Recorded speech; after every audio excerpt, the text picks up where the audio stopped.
secure the border from Mexico to the United States is not just because of Mexico.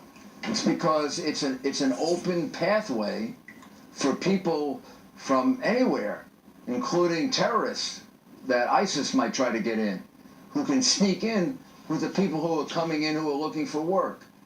And I think that what we learned is that in some of our trade problems, we have very similar problems with China as Mexico does.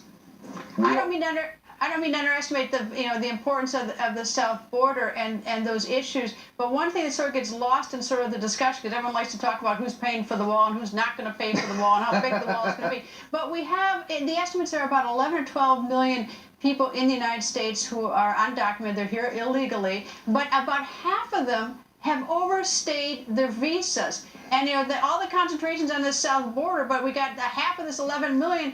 They got legal visas, and they say, "I'm staying." What about those? Well, those people have to. There has to be enforcement against them. However, I think if you listen to Donald Trump's speech last night, clearly what his first area of concentration is going to be is to secure the United States so that people can't come in without being identified. Number two, to make sure that we focus first on the criminal illegal aliens. Now, there are a lot of them. They're not the vast majority, but it's a big number. It's a big number for law enforcement. Maybe it's 500,000, maybe it's 1 million. I don't know exactly the number. You're only going to find out when you focus on it. And so what happened, and when he addressed that, he talked about having some sort of deportation force to go out and get those, people who've got like armed robberies and things like that who are in this country and in here illegally as a second issue.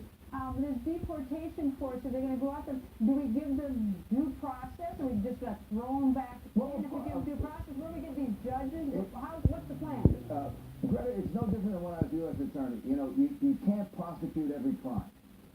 So you have to have priorities. You have to figure out what are your priorities. And I think the speech last night was brilliant in the sense that it set out a priority. The priority is, let's go after the criminals first and get them out of here. And I think what we've learned in Mexico, in sitting down with President Peña Nieto, is that there are a lot of common issues where they have similar problems that we have.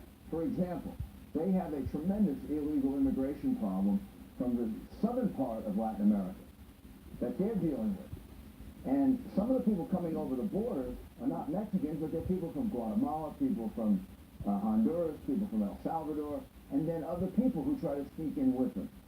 So I think that we found about 3 or 4 areas where we can work very, very closely